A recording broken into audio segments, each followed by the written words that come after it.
Om Shanti. America के एक लेखक टेंसी विलियम 1931 छोटी सी लघु कथा लिखी थी जिसका नाम था समथिंग फ्रॉम टॉलस्टॉय। टॉलस्टॉय एक लेखक का नाम। उस कहानी में उसने लिखा, एक युवक है जिसका नाम जैकब है और एक कन्या है जिसका नाम लीला है।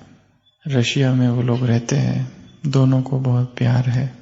जो जैकब है उसके पिता चाहते हैं कि वो कॉलेज जाए और उनका एक बहुत बड़ा दुकान है किताबों का। वो कॉलेज जाता है और जैसे कहा वो जो कन्या है वो भी वहीं पर है। और कुछ समय के बाद वो जैकब के पिता जो होते हैं शरीर छोड़ देते हैं, तो दुकान की सारी जिम्मेदारी उसके ऊपर आ जाती है और तभी उन दोनों का विवाह हो जाता है। शादी होने के बाद उसकी जो पत्नी होती है लीला, उसका सारा रस होता है पढ़ाई करना है, करियर बनाना है, आगे जाना है, कुछ करके दिखाना है और उसका सारा ध्यान होता है उस दुकान में। और वो चाहता है कि मेरी पत्नी भी इस दुकान को देखे, यहाँ इतनी सारी जो किताबें है, पर वो नहीं मानती। कोई एक एजेंट आता है जो उसकी पत्नी की आवाज की तारीफ करता है और बहुत सारी ऑफर देता है और वो यूरोप चली जाती है हमेशा के लिए अपने करियर को बनाने के लिए। जाते जाते जैकब उससे कहता है कि मुझे यकीन है कि तुम वापस आओगी, और वो उसको उस दुकान की एक चाबी दे देता है। पर वो चली जाती है और जैसे ही वो चली जाती है वो इतना दुखी हो जाता है, इतना दर्द और दुखों में डूब जाता है, क्योंकि उसने कभी सोचा ही नहीं था वो इस तरह छोड़कर चली जाएगी।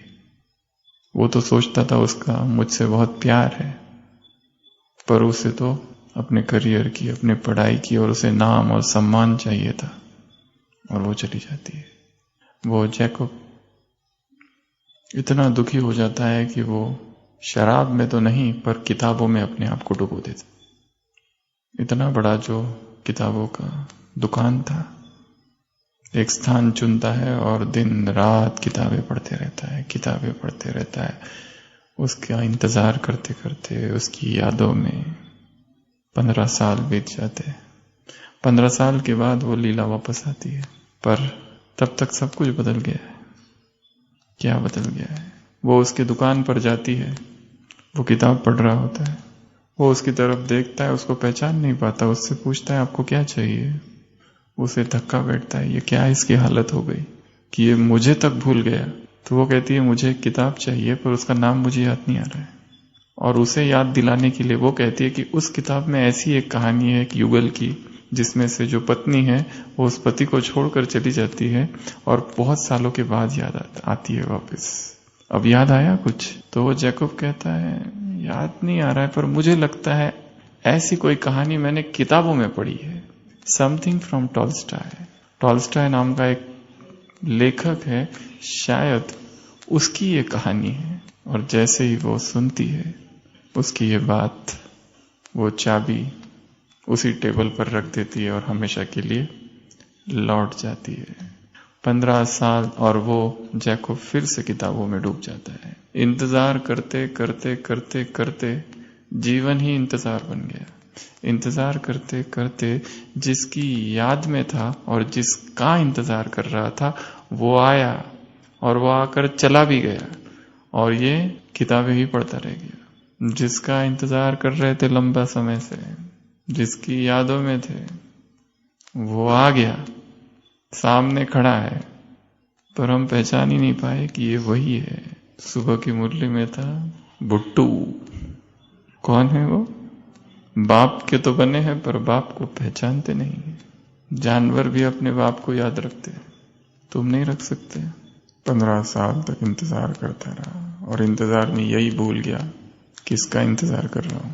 और जब वो आया तो चूक गया। जन जन से आत्मा भी परमात्मा का इंतजार कर रही है, और जब वो अब आया है तो ऐसा ना हो कि हम भी चूक जाए, वो भी खड़ा रहे और हम पहचान ही नहीं पाए कि ये वही है। पहचान भी ले तो समझ ना पाए, जान ना पाए, उसने कही हुई बातों को अपने अंदर उतार ना पाए, तो हमारी भी हालत उस जैकब की तरह हो जाएगी जो वापस गमगीन, दुखी और किताबों में डूब गया। तो जो आया है उसी को याद करना है। आज सुबह की मुरली में बाबा ने अपने जीवन का अनुभव सुनाया। उस जमाने में, किस जमाने में, एक उदाहरण दिया जब एक ही घर में बहुत सारी बहुएं, बहुत शांति रहती थी। बाबा कहते हैं कि उस जमाने में बाबा को भी सन्यासी ख्यालात थे, वैराग था। बच्चे बाप से पूछते, बाबा क्या आप हमको याद करते हो? बाबा कहते हैं मुझे तो नाम भी याद नहीं, यहाँ तो हमको तो सब भूलना है, ना बिसरो ना याद आओ, ना बिसरो ना याद आओ। तो आज हम इसी पर चर्चा करेंगे। न बिसरो न याद आओ, खुश रहो आबाद रहो, न बिसरो न याद आओ। अर्थात केवल वही याद आए, उसको नहीं बिसरना, भूलना, और बाकी सबको भूल जाना। बाबा ने कहा बाप को नाम तक याद नहीं किसी के। अब तुम्हारा नाम याद करते बैठे या बाप को याद करते? तो दो प्रश्न है, किस किस को भूलना है और किस किस को याद करना है। पहले हम लेंगे किस किस को भूलना है, ऐसी 8 बातें, और किस किस को याद करना है वो कल की अव्यक्त मुरली का रिवीजन। 8 बातें उसमें से किस किस को भूलना है। बाबा ने कहा मुरली में, हम यहाँ के रहने वाले थोड़े ही है। कितना अच्छा वाक्य है आज की मुरली में, हम यहाँ के रहने वाले ही नहीं है। सबसे पहला जो भूलना है वो है देह अभिमान, देह भान, देह अहंकार। इतना सूक्ष्म है, अंदर समाया हुआ है, हमें नहीं पता कि हमारे में भी देह अभिमान है। और देह अभिमान के बहुत सूक्ष्म रूप है। एक उसका जो रूप है वो है इमोशंस। इस तपस्वी मार्ग पर टू मच इमोशनल होना मृत्यु के समान है। जो व्यक्ति बहुत इमोशन से भरा है, संसार में उसे अच्छा माना जाता है, भक्ति में तो बहुत अच्छा माना जाता है, और होना भी चाहिए। परंतु अगर इमोशंस, भावनाएं विवेक पर हावी हो रही है और व्यक्ति मोह में फंसा है, सुबह की मुरली में था हद का मायावी मोह। सुबह की मुरली में एक वाक्य था, हद का मायावी मोह बहुत दुख देता है। इस ज्ञान मार्ग में कहीं कहीं व्यक्ति को पत्थर जैसा बनना है, दीवार जैसा बन जाना है, उल्टे घड़े जैसा बन जाना है, मुर्दे जैसा बन जाना है, आंख बंद, अंधा, गूंगा और बहरा भव, तो ही बहुत तेजी से आगे बढ़ा जा सकता है। जितनी लोगों की बातें सुनेंगे उतना दुख होगा नहीं। तो क्या क्या बन जाना है? पत्थर पहला, दूसरा दीवार, तीसरा उल्टा घड़ा भव, चौथा मुर्दा। मुर्दे के सामने जाके उसकी बहुत भूरी भूरी प्रशंसा करो, खुश होता है क्या? तुम कितने अच्छे हो, या उसको गालियां देकर आओ, उठ के बोलता है मुझे ऐसा क्यों बोला? और पांचवा अंधा, बहरा और गूंगा। टू मच इमोशंस डिस्ट्रॉय कर देते, चट्टान की तरह बन जाओ। और एक है चट्टान, बिल्कुल हिले ना, दीवारें चीन, चीन की दीवार की जैसा।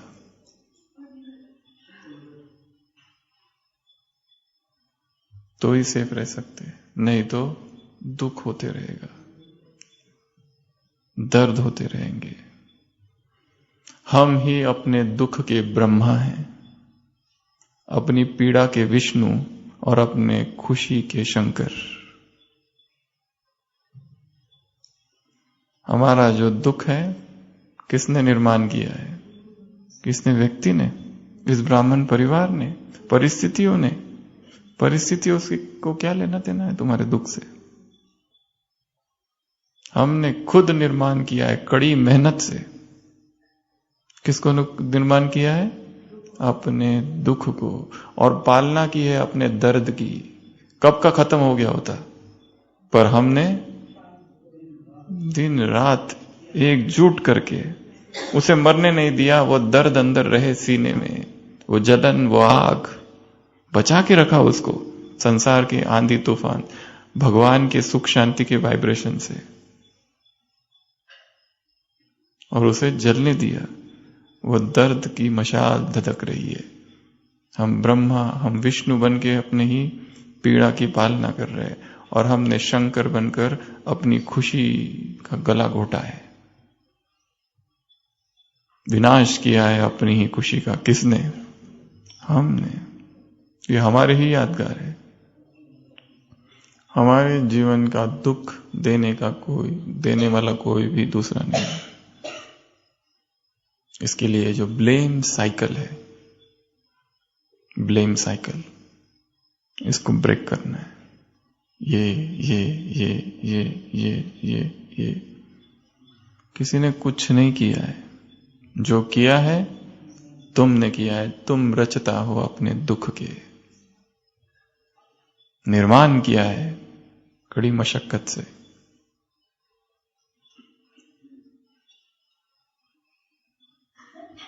तो सबसे पहला जो भूलना है वो है देह अभिमान, देह भान, देह अहंकार। और उसके सूक्ष्म रूप में सबसे सूक्ष्म रूप है टू मच इमोशनल। रोते रहना, बुरा लगना, इसने ऐसा कह दिया, उसने वैसा कह दिया। खेल चल रहा है, रोना नहीं होता है इसमें। पाषाण हृदय। दूसरा, देह के संबंध। 8 चीजें भूलनी है। दूसरा, देह के संबंध, लौकिक संबंध। ज्ञान में कब से है, परंतु लौकिक का मोह गया नहीं है।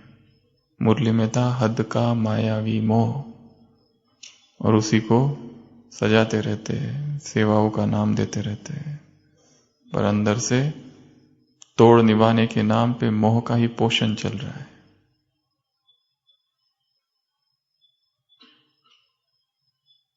कौन मां, कौन बाप, कौन भाई, कौन बहन, सब खेल है इस सृष्टि के, इस नाटक में। इसके पहले वो कुछ और थे, अभी कुछ और है। जिम्मेदारी और बात है, परंतु जो विदुर ने धृतराष्ट्र को कहा है उसे अपने ही जीवन में अप्लाई करना है। धृतराष्ट्र कहता है कि मेरा, दुर्योधन कहता है कि वो आत्महत्या कर लेगा अगर मैं उसे राज्य न दूं तो क्या मैं उसे करने दूं? क्या मेरा उसके प्रति कोई कर्तव्य नहीं है? क्या वो मेरा पुत्र नहीं है? मेरे साथ अन्याय हुआ, क्या उसके साथ भी अन्याय में होने दूं? विदुर कहता है, महाराज दुर्योधन आपका कर्तव्य नहीं, आपका रोग है। क्या है? रोग। कर्तव्य तो पूरा हो चुका है कब का। अभी जो रुके हुए हैं वो मोह के कारण रुके हुए हैं। तो देह और देह के सारे संबंध, या संबंधी, बाबा ने कहा सबको भूल जाओ। मर चुके हैं सबके सब।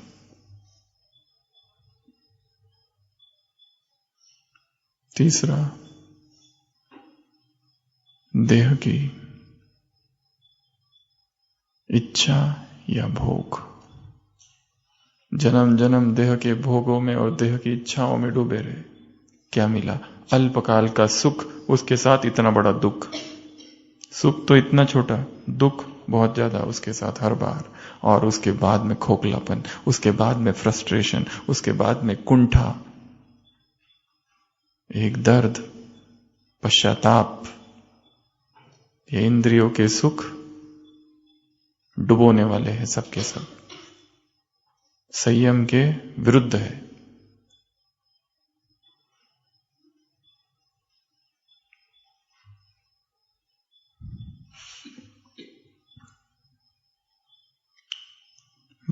देह के जो भोग है उनके प्रति दोष दृष्टि निर्माण करनी। और भोग इतने सस्ते नहीं है। भोग अपने साथ किसको लाते हैं? रोग को। कोई कहता है कि मैं दिन रात खाना पीना ऐशो आराम करता हूं, 1 साल के बाद बीमार हो जाएगा या उससे पहले। भोग इतने सस्ते नहीं है, कीमत चुकानी पड़ती है बहुत सारी। बहुत सारी चीजें पानी की तरह बह जाती है। स्वास्थ्य, आरोग्य, निरोग, सब कुछ, समय, शक्ति, पैसा, मन की शक्ति, ऊर्जा। इस ब्राह्मण जीवन में तो बहुत सूक्ष्म ऊर्जा की आवश्यकता है। बहुत सारी बातें, बहुत सारी परिस्थितियां आसपास इधर उधर आमने सामने आएगी। बहुत सूक्ष्म प्यूरिटी की एनर्जी चाहिए। तो देह के भोग दोष है उसमें। क्या दोष है भोग में? अल्पकाल के है और धोखेबाज है, और जितना दिखता है उतना नहीं है वो खुश, उसमें सुख। दूसरों को देखते हैं भोग करते हुए ऐसा लगता है ये बहुत खुश होंगे, हमें नहीं मिल रहा है, पर वैसा है नहीं। भ्रामक है, काल्पनिक है, क्षणभंगुर है, और थोड़ों के साथ बहुत ज्यादा दुख आता है। दुख लेकर ही है वो, पर हम उस दुख को नहीं देख पाते, केवल सुख को देख लेते और फंसते उसमें। ट्रैप, जाल है जाल। इसके लिए वो सारे सुख जो हमें देहभान में लाते हैं, तिलांजलि देनी नहीं है ऐसे सुखों की, नहीं चाहिए। तो तीसरा देह के भोग और देह की इच्छाएं। चौथा देह की स्मृतियां या संस्कार। जो चीजें भूलनी है वो देह की स्मृति, देह याद रहता है। महात्मा बुद्ध ध्यान में मगन है।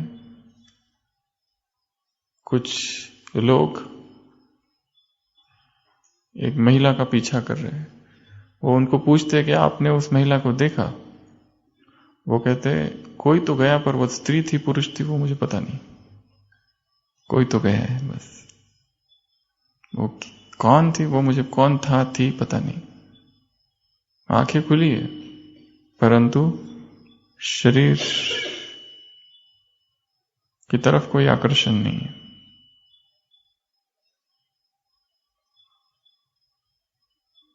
तो देह के संस्कार या स्मृतियां, देह याद रहता है। अगला देह के धर्म। ये इतना नहीं है, जिस घर में जन्म लिया वो धर्म याद रहता है कईयों को, हम ब्राह्मण हैं, हम ऐसे हैं वैसे। अगला है देह का स्थान। हम इस स्थान से हैं, हम पंजाब से, हम कर्नाटक से, तो उन्हीं लोगों को ढूंढते हैं जो उस स्थान से है और अपना एक संगठन निर्माण करते हैं। फिर साथ में उठना, साथ में खाना, साथ में पीना, साथ में योग, साथ में वॉकिंग, और मिलने के बाद उसी भाषा में बोलना, जहां की यहाँ ऑफिशियल लैंग्वेज एक ही है, हिंदी। हाँ, वो दूसरी बात है, सामने वाले को समझ में ही नहीं आता है और उसी से बोलना है, वो दूसरी बात है। पर जितना हो सके भाषा को एक ही रखना है। ऐसा तो हमने कभी किसी को नहीं बोला। तुम भी परम धाम से और हम भी परम धाम से, बहुत खुशी हुई मिलके। पर ऐसा हमने हमेशा बोला है, गुजरात से? कहां से गुजरात से? हम भी तो वहीं से हैं। कौन सा सेंटर? अच्छा वो, वहीं से तो हम भी निकले। चलो इसी बात में साथ साथ चाय।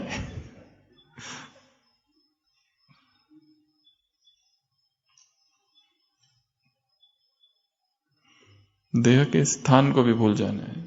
एक ही पहचान है, मधुबन निवासी या तो परमधाम निवासी, बस। हाँ, वो निमित्त के जो बोलचाल के लिए बोलना पड़ता है, वो एक कमजोरी है, वो अलग बात है। पर उसमें अपना दल नहीं बना के रखना है। देह का स्थान, स्थान से अब कोई लगाव नहीं रहा। जैसे एक ज़ेन मास्टर के पास पेकिंग से, बेजिंग का पुराना नाम पेकिंग था, तो वो आता है, वो ज़ेन मास्टर उसको पूछता है, अच्छा तुम कहां से आए? वो कहता है पेकिंग से आया हूं। वो पूछता है वहां पे चावल का क्या भाव है? वो चुप रहता है। फिर पूछता है गेहूं का क्या भाव है? वो शिष्य चुप रहता है। वो कहता है क्या है, तुम वहां जन्म लिया ना तुमने, और अब तक वहीं थे, तुमको ये भी नहीं पता? वो कहता है मैं जिस स्थान को छोड़ चुका, अब उसके भाव से मुझे चावल अनाज के भाव से कोई लेना देना नहीं। मैं यहां शिक्षा ग्रहण करने आया हूं, उस देश को, उस स्थान को छोड़कर आया हूं। उस स्थान से क्या आकर्षण? अब मर चुका है वो स्थान। खुशी होती है छुट्टी मिल गई जाने की।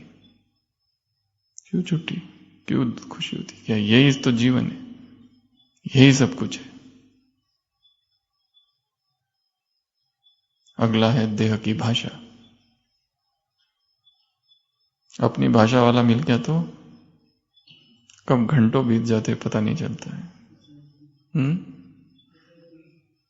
लंबी लंबी बातें, यहां की बातें और उधर की बातें, और यहां और वहां गया, वहां गया, यहां की ब्राह्मण संसार समाचार, उधर के सेवा केंद्र में क्या चल रहा है, अच्छा वहां क्या हो रहा है, अच्छा कल अब फिर मिलेंगे इसी टाइम, आज की मीटिंग पूरी हुई, टू बी कंटिन्यूड। देह की भाषा। उसके बाद देह की दुनिया। देह की इस दुनिया को बाबा ने आज की मुरली की लास्ट लाइन, भूल जाओ अच्छा से पहले, इस दुनिया को ही भूल जाओ। भूलने का अर्थ क्या? इसका मतलब ये तो नहीं ना आंखें बंद कर दे, अपने आप को बंद कर दे। दुनिया को भूल जाओ अर्थात दुनिया के आकर्षणों में आंख ना डूबे। जैसे सुकरात था, सन्यासी टाइप का व्यक्ति था, पर रोज मार्केट जाता था, एक एक चीज को घूर घूर के देखता था और वापस आता था। लोग कहते थे तुम ठहरे सन्यासी, फिलोसोफर, दार्शनिक, और तुम्हारा अभी तक मोह नहीं गया, क्यों जाते हो मार्केट में? वो कहता है कि मैं रोज मार्केट इसलिए जाता हूं, वहां की चीजों को देखता हूं और सोचता हूं कि मैं इन सब वस्तुओं के बगैर कितना खुश हूं। ये देखने जाता हूं कि संसार में कौन कौन सी चीजें हैं कि जिनके बिना भी मैं इतना खुश हूं। परसों 3 दिन पहले मुरली थी, तुम वनवाह में हो, वनवास में हो, ऊंचा पहनूं, ये करूं वो करूं, तुम्हारी ये सब इच्छा नहीं होनी चाहिए। तुम्हें वही करना है जो श्री राम ने 14 वर्ष वनवास में किया। तापस वेश विशेष उदासी, 14 बरस राम वनवासी। बाबा ने कहा तुम वनवास में हो, ये भूलो मत, वनवाह में हो। तुम्हारी दिनचर्या वही होनी चाहिए जो राम की दिनचर्या थी, सुबह से रात तक। उसमें रावण को मारना भी समाहित है, असुरों का विनाश भी उसी के लिए तो राम आया है।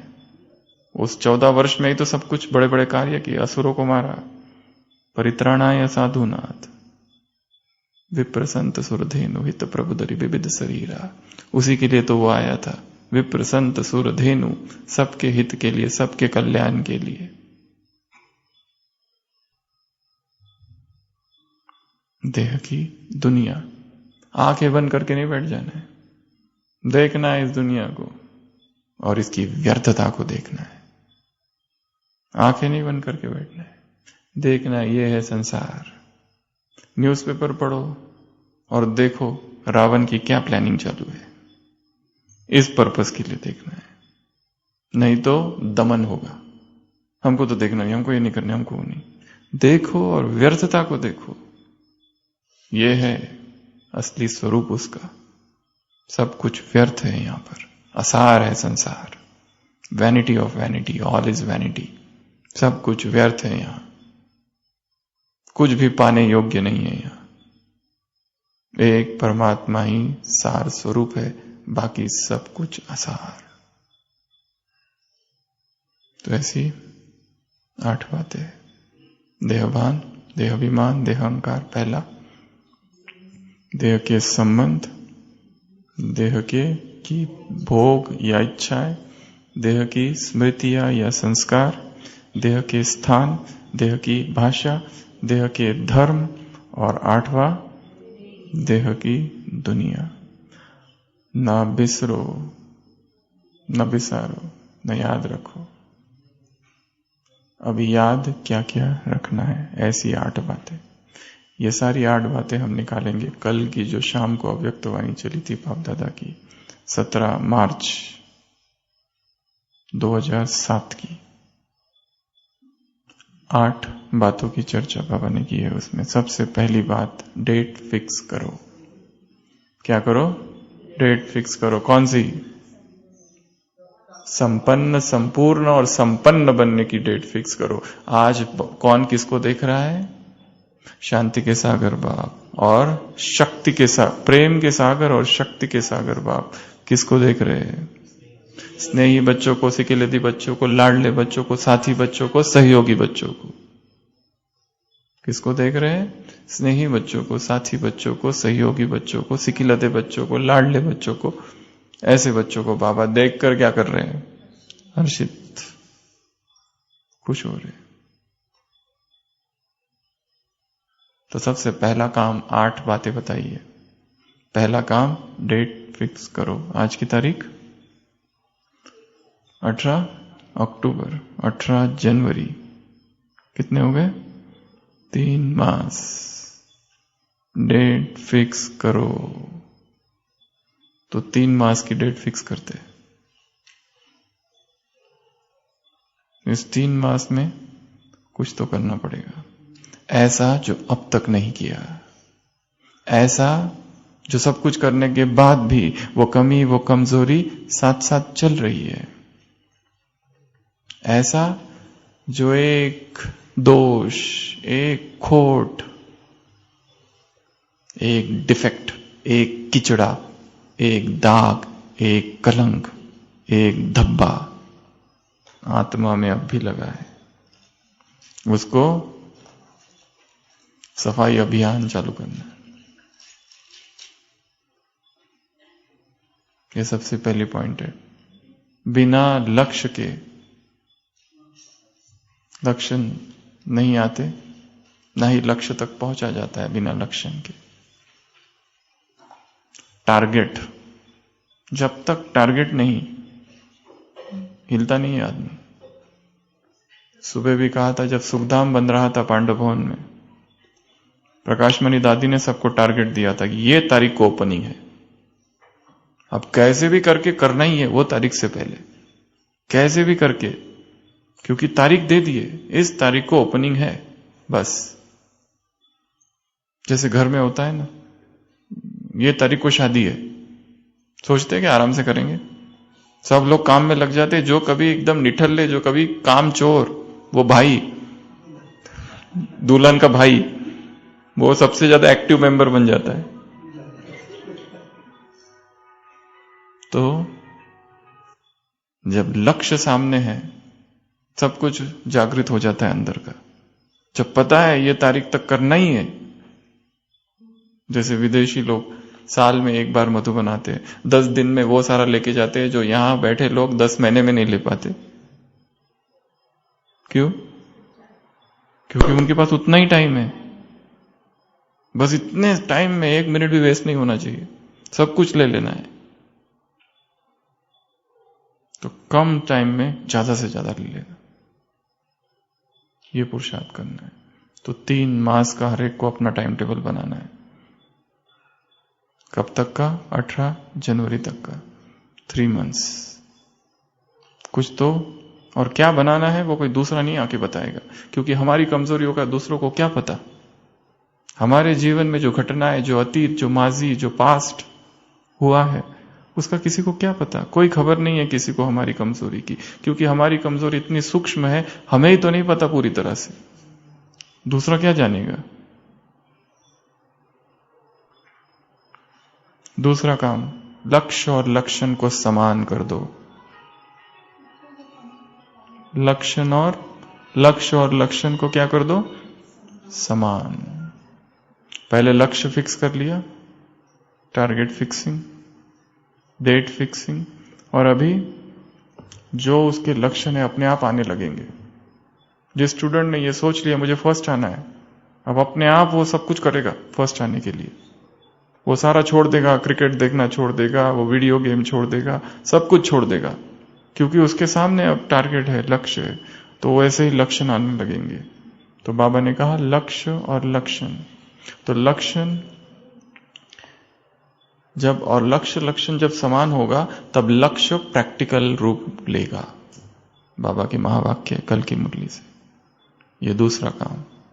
तीसरा काम, एडिशन। कौन सी एडिशन करनी है? तीव्रता तो है, दृढ़ता की तीव्रता। दृढ़ता, तीव्रता में क्या करना है? किसकी एडिशन करनी है? तीव्रता एक्चुअली पहले ही एडिशन है पुरुषार्थ में। एक है पुरुषार्थ, बाप दादा पुरुषार्थ को देखकर खुश होते, पुरुषार्थ की अभी आवश्यकता है। अमृत वेला बाबा से अच्छी अच्छी बातें करते हैं, अच्छे अच्छे संकल्प करते हैं, बाबा सुनकर खुश होते।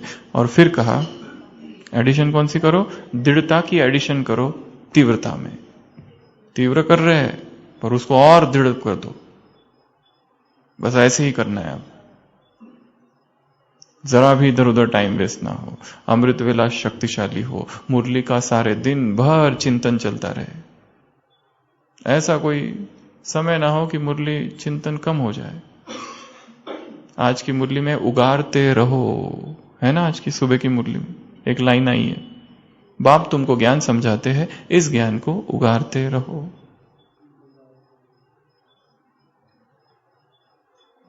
सोचते रहना है, ये क्या कहा, ऐसा क्यों कहा, वैसा क्यों कहा, इसमें क्या राज है, उसमें क्या राज है, क्यों कहता है वो ऐसा। अपने आप से पूछते रहना। तीसरा अटेंशन, एडिशन। चौथा सेल्फ चेकिंग। अपनी चेकिंग करते रहो, मेरा पुरुषार्थ सदा तीव्र है, सदा तीव्र पुरुषार्थ हो रहा है। सदा अर्थात हर समय, हर स्थान, किसी भी व्यक्ति के साथ। स्थान बदल गया तो पुरुषार्थ बदले, ऐसा ना हो। समय बदल गया, सुबह बहुत अच्छा है, शाम को बहुत अच्छा है, दिन में गुमशुदा। कहां रहते हैं वो हमको ही नहीं पता। और इन लोगों के साथ है अच्छे तीव्र पुरुषार्थी, तो अच्छा पुरुषार्थ। उधर गए तो गए, मधुबन में है तो बहुत अच्छा पुरुषार्थ, वहां गए तो खलास। आज की मुरली में है ना, बाहर जाते हैं खलास, फिर कहते हैं हाँ ठीक है, सतयुग में तो आएंगे ना, चंडाल ही सही, दास दासी ही सही। आज सुबह है क्लास में, मुरली में, यही ठीक है चलो। वो एक भाई था, वो कहता था कि ज्यादा ये सब पुरुषार्थ विषार्थ में हमको नहीं इंटरेस्ट है, क्या करना है पुरुषार्थ, मेरा अपना पद फिक्स है, उधर से लक्ष्मी नारायण आएंगे, इधर से बचाऊंगा। सुनो सुनो सुनो, लक्ष्मी नारायण आ रहे हैं, वो गए, काम पूरा हुआ। अब ये पद पाने के लिए पुरुषार्थ की क्या आवश्यकता है? अनाउंसमेंट ही तो करनी है बस। सहज योगी, वो आ गए, वो गए, खत्म। अब इसमें तो क्या करना है, ये सब करने की क्यों जरूरत है? जिसको बनना है लक्ष्मी नारायण बने, हम तो अनाउंस करेंगे, तो लक्षण भी वैसे ही आएंगे। तो चौथा क्या बताया? सेल्फ चेकिंग, मेरा पुरुषार्थ सदा तीव्र है। फिर पांचवी बात जो याद रखनी है वो है 3 प्रकार की सेवा। कौन कौन सी? मन से अनुभव कराओ, वाचा से ज्ञान के खजाने का परिचय दो, और तीसरी सेवा कर्मणा नहीं है। चलन और चेहरे से क्या करो? चलन और चेहरे से दुआएं नहीं दो, चलन। संपूर्ण योगी जीवन का प्रैक्टिकल रूप दिखाओ, अनुभव कराओ।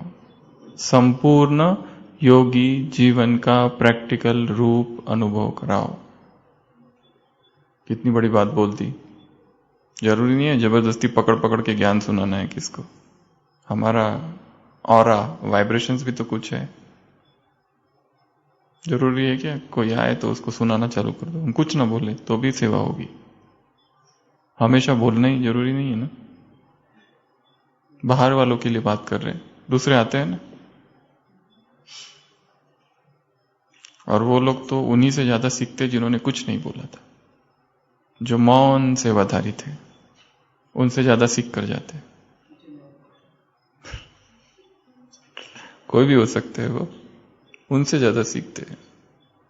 हमने देखा है कि जब हमसे कोई प्रश्न पूछता है, 4 लोग आए हैं, उसमें से एक बैठ के प्रश्न पूछता है, पर वो जो 3 है जिन्होंने कोई प्रश्न नहीं पूछा और जिनका कोई प्रश्न नहीं, उन्होंने ज्यादा समझा और ज्यादा ग्रहण किया।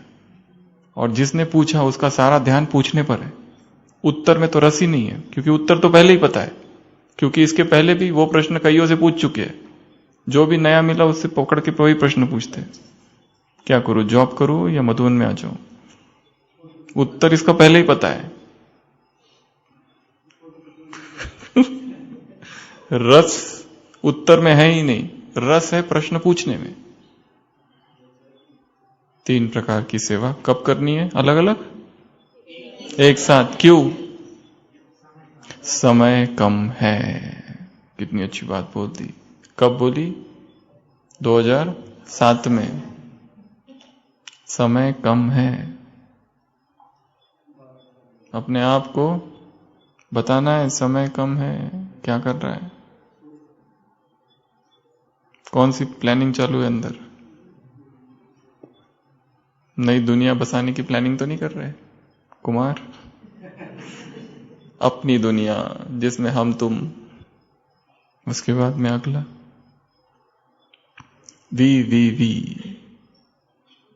वृत्ति से वाइब्रेशन, और वाइब्रेशन से वायुमंडल। तुम्हारी वृत्ति में किसी के लिए जरा भी उल्टे वाइब्रेशंस ना, उल्टी वृत्ति ना हो, निगेटिव ना हो, कुछ भी उल्टा समाया ना हो, खिटपिट ना हो, ज्ञान के हिसाब से भी खिटपिट ना हो, क्योंकि किचड़ा ना हो, क्योंकि जैसे वृत्ति होगी वैसे वाइब्रेशंस बनेंगे, वैसे वायुमंडल, वैसे वाइब्रेशंस फैलेंगे और वैसा ही वायुमंडल बनेगा। तो वृत्ति से वाइब्रेशन से वायुमंडल। इसके लिए अपनी वृत्ति को कैसे करो? श्रेष्ठ, रूहानी, शक्तिशाली, शुभ भावना, शुभ कामना वाली वृत्ति। किसी के लिए भी अंदर कीचड़ा समाया हुआ ना हो, चाहे कोई भी हो। 2 उदाहरण दिए। कौन से? एक रॉकेट का, जैसे रॉकेट तेज गति से जाता है, वृत्ति भी तेज गति से जाती है। दूसरा उदाहरण मधुबन का, जैसे मधुबन ब्रह्मा की कर्म भूमि, योग भूमि, चरित्र भूमि है, वहां के वाइब्रेशंस बनाए हुए हैं, बने बनाए अनन्य आत्माओं के द्वारा। तो वैसे ही तुम भी अपनी वृत्ति को श्रेष्ठ कर दो। वृत्ति का आधार संकल्प, और संकल्प का भी आधार भावना है।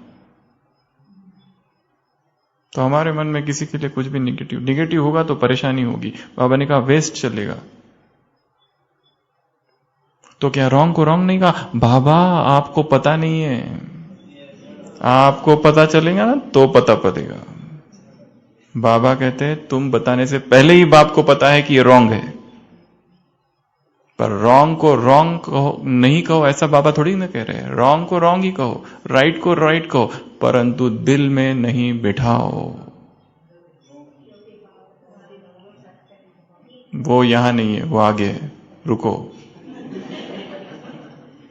तख्त वाली पॉइंट इधर नहीं है, आगे है अभी। वो दुआओं में है, इधर नहीं है।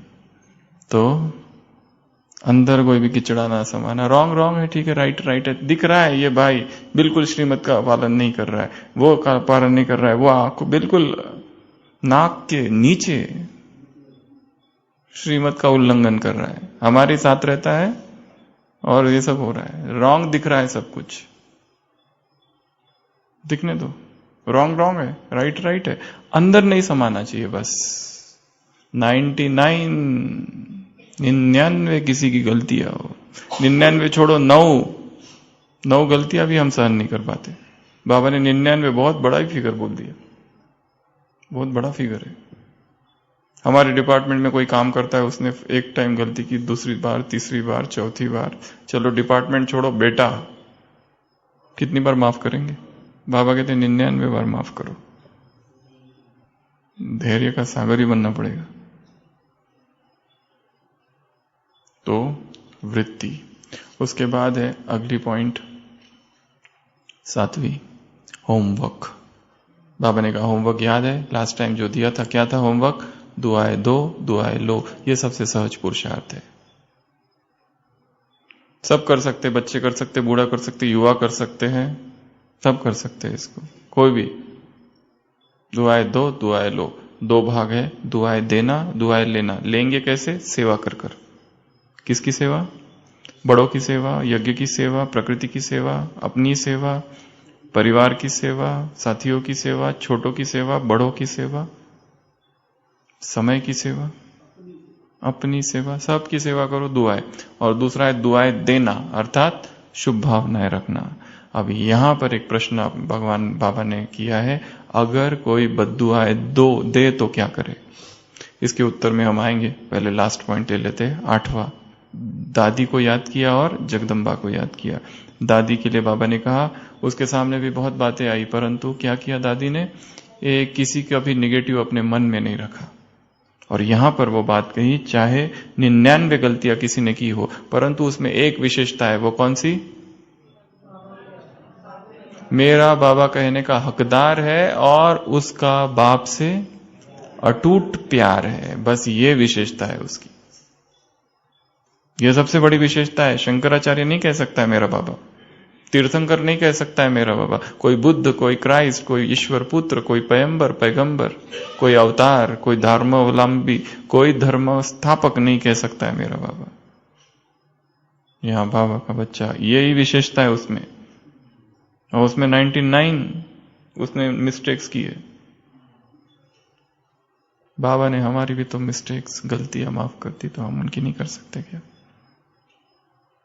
तो ये बात, तो ऐसी 8 बातें हैं। फिर से एक बार रिवाइज कर रहे हैं। सबसे पहला, डेट फिक्स करो। दूसरा, लक्ष्य लक्षण समान करो। तीसरा, एडिशन करो दृढ़ता का। चौथा,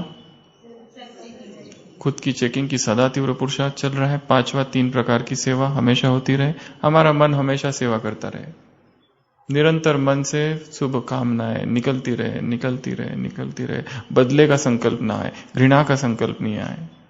उसके बाद में अगला, वी वृत्ति को श्रेष्ठ, रूहानी, शक्तिशाली, पावरफुल बनाना है।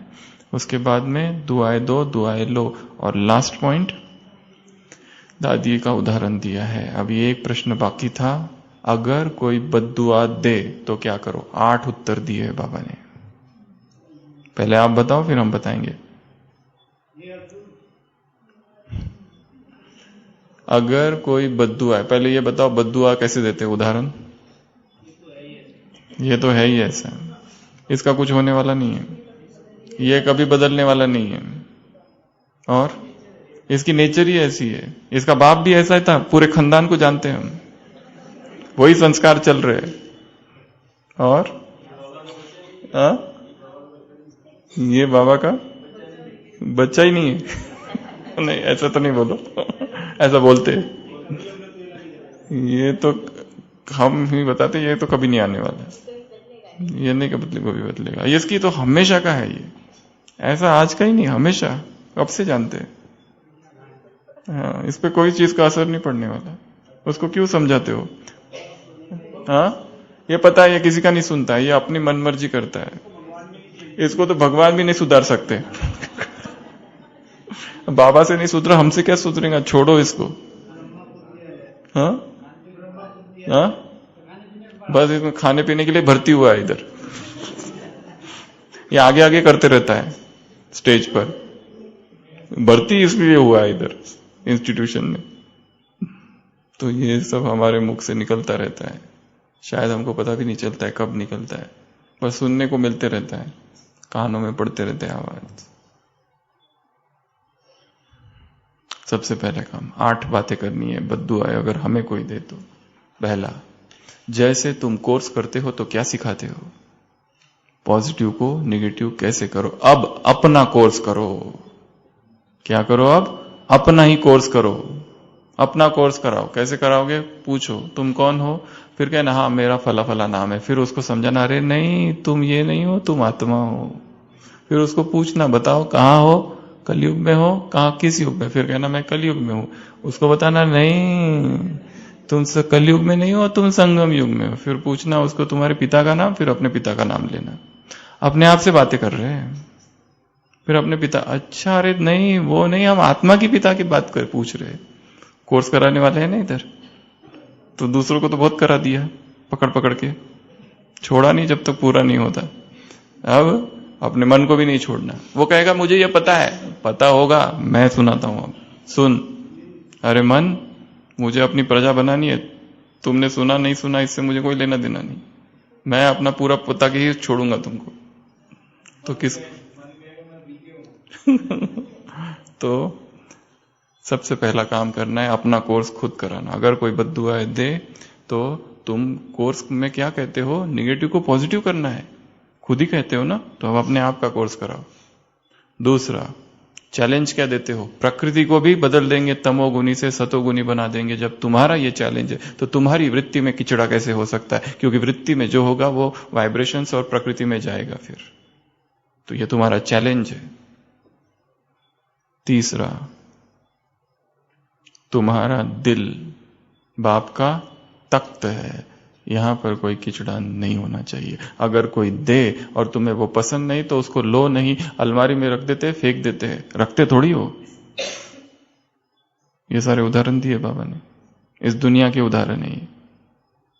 तो क्यों रखते हो, किसी ने बद्दुआ दी, देने दो। हमें जब पता है हम राइट है तो कोई प्रभावित नहीं होना है किसी से, किचड़ा अंदर नहीं रखना है। ये उसका तख्त है, सिंहासन है जहां वो विराजमान है, नहीं तो चला जाएगा वो, खिचड़ा उसको दिखेगा तो। ये तीसरा काम। चौथा, एक शब्द याद रखना, दुआ। यहां पर फिर से वो बात रिपीट की है, एक शब्द याद रखना, मन में पक्का याद रखना। कौन सा, दुआ दो दुआ लो, इसको भूलना नहीं। पांचवा, तुम्हारे जड़ चित्र क्या करते हैं, दुआ देते, अब तक भी दुआएं दे रहे हैं। क्यों देते, क्योंकि तुमने अब दुआ दी इसलिए वो दुआ दे रहे हैं। मन्नत मांगते जाके वहां पर, दुआ मांगते हैं लोग तुम्हारे जड़ चित्रों के आगे। उसके बाद में अगला पांचवा, जो भी संपर्क में आए उसको क्या करो, सहयोग, स्नेह, हिम्मत, उमंग, उत्साह। जो भी संपर्क में आए उसको ये सब देकर ही भेजो, दुआ, हिम्मत, सहयोग, हिम्मत। वैसे नहीं जाना चाहिए कोई। अगला, मास्टर क्षमा के सागर बन जाओ। तुम क्षमा नहीं कर सकते, मास्टर क्या बन जाओ, क्षमा के सागर बन जाओ। और लास्ट, सबको निर्वाण भेजना है तो तुमको क्या करना पड़ेगा, निर्माण नहीं, निवारण मूर्त। क्या करना है, निवारण मूर्त। ऐसा ना हो कि दूसरा हम अपनी समस्या हमारे पास लेके आए और यहां से जाए हमारी अपनी समस्या उसमें ऐड करके हम उसको भेजे। यहां दुखों की इतनी कंपटीशन लगी है, किसको सुनाओ मेरा इतना दुख है, वो अपना डबल सुनाता है। किसको सुनाओ मेरे घुटने में दर्द, वो बताता है मेरे दोनों घुटने में दर्द है। यहां तो दुखों की कमी कहां है लोगों के पास। किसी को कहो मेरा अमृत वेला आज मिस हुआ, वो कहता है मेरा 4 दिन से मिस हो रहा है। कोई बात नहीं, होते रहता है ये ब्राह्मण जीवन में, अप डाउन तो चलता है, ज्यादा टेंशन नहीं लेना है इसमें, शांति से बैठो। मुरली नहीं पढ़ी, यार क्या है, मुरली पढ़ लेना ना बाद में। एक साथ पढ़ लेने का पूरा।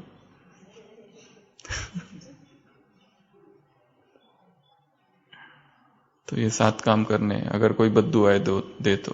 पहला, अपना कोर्स खुद कराना। दूसरा, हमने जो चैलेंज किया वो याद करना, इतना बड़ा चैलेंज हमने करके रखा है। तीसरा, पाप को दिल में बिठा के रखना, यहाँ पे कुछ भी किचड़ा नहीं होना चाहिए, वृत्ति खराब नहीं होनी चाहिए किसी के लिए। उसके बाद में चौथा, एक शब्द दुआ देनी है, दुआ देनी है। चाहे नींद में हो हम दुआ देते रहे, चाहे हमारे साथ किसी ने कुछ भी किया हो, ये भगवान का आदेश है हमारे लिए कि उसने कितना भी गलत व्यवहार किया, गलत शब्द बोले, कई बार दुखाया, षड्यंत्र किया, दोस्ती का व्यवहार किया और पीछे से छुरा घोंप दिया, चाहे कुछ भी किया है। आज की मुरली में तुम बहुत ऊंच हो, तुम ऊंच बाप की, तुम्हें शुद्ध अहंकार होना चाहिए, तुम्हारी चलन बहुत रॉयल होनी चाहिए। हम तो भूतों को ऑर्डर करेंगे, भूत क्या, कोई नहीं आ सकता हमारे सामने, एक भी विकार हमारे सामने नहीं आ सकता, एक भूत हमारे सामने नहीं आ सकता है। तुम्हारी चलन बहुत ऊंची होनी चाहिए, तुम्हारी चलन बहुत रॉयल होनी चाहिए। सुबह था ना ये सब, पढ़ा ना? पढ़ा ना पूछ रहे हम, सुनाना नहीं पूछ रहे। सुनना अलग बात है, पढ़ना अलग चीज है। अगला, तुम्हारे जड़ चित्र, हमारे ही जड़ चित्र जो अब भी दुआएं दे रहे हैं। उसके बाद में मास्टर क्षमा का सागर, क्षमा कर दो, बस क्षमा करने में ही महानता है। क्या करे, क्या उसकी गलती को अपने दिल में समा के रखे, दुर्गंध होगी अंदर। फिर जो भी संपर्क में आए उसको स्नेह दो, सहयोग दो, हिम्मत दो, उल्लास दो, उमंग दो, सब दो। और उसके बाद में लास्ट निवारण मूर्त। तो कोई बद्दुआएं दे तो ये 7 बातें करो। तो टोटल मुरली को हमने 8 बातों में डिवाइड किया। और भी थोड़ी बातें थी। टीचर से मुलाकात में 3 चीजें थी। टीचर अर्थात जो अपने फीचर से फ्यूचर प्रत्यक्ष करे, वर्तमान में तुम फरिश्ता और बाद में देवता, ये पहला काम बताया। दूसरा, ड्रिल पहला नहीं है, दूसरा नहीं है। घबराते हो तो क्या करते हो? सागर जाना, ऊपर ऊपर लहराओगे ना, मछली हाथ में आएगी, बस मछली हाथ में आएगी। घबराते हो, कहाँ जाना है? डीप जाना है। बाप दादा के साथ, बाप दादा कंबाइंड है, कॉमा कंबाइंड रखो। क्या बोला? कंबाइंड है, बात पूरी हो गई, पर आगे स्टेटमेंट बढ़ा दिया कि रखो, अर्थात पहला नहीं कर रहे। बाप दादा कंबाइंड है, कॉमा कंबाइंड रखो, 2 बना दिए वाक्य। पेपर आएंगे, बाप दादा ने तो ऐसा कहा ही नहीं कि बातें नहीं आएगी, बातें आएंगी, पेपर आएंगे, पर निश्चित है कि तुम पास विथ ऑनर। कितने मार्क्स लेने? 33 या पास विथ ऑनर? मुरली याद आ रही है ना सारी? धीरे धीरे। तो दूसरा काम होता है गहराई में जाओ, डेप्थ में जाना है, हर चीज की डेप्थ में जाना है। और लास्ट एक्सरसाइज, तीसरी बात, कौन सी एक्सरसाइज करो? 5 स्वरूपों की। कहां से कहां कूदो? यहां से पहले परम धाम से कहां? सूक्ष्म वतन। थोड़ा उल्टा तुल्टा कर दिया ना बाबा ने, देवता नहीं बोला, वही तो ट्विस्ट है वहां पर। परम धाम बीच, और फिर फरिश्ता, और फिर देवता, फिर पूज्य, और फिर ब्राह्मण, ऐसा बोला है इसमें। बाकी हमेशा तो बोलते साकारी, आकारी, निराकारी, निर्विकारी, ऊपर से नीचे आओ। इस बार बोला पहले उधर जाओ। किधर भी जाओ क्या फर्क पड़ रहा है, और किधर से भी चालू करो ज्ञान, गोली है वैसे भी। जरूरी नहीं है कि मैं आत्मा हूं, मैं शरीर नहीं हूं, अब शरीर से ऊपर जा रही हूं, ऐसा चालू करने की जरूरत है क्या? मैं देवता हूं, वहां से चालू करो योग। मैं फरिश्ता हूं, वहां से योग चालू करना। उल्टा कर दो उसका सब कुछ, तो अच्छा है ना थोड़ा। नहीं तो वही अपना 10 साल पहले जो कमेंट्री सुनी थी, मैं शांत स्वरूप आत्मा हूं, वो अभी भी वही चालू है।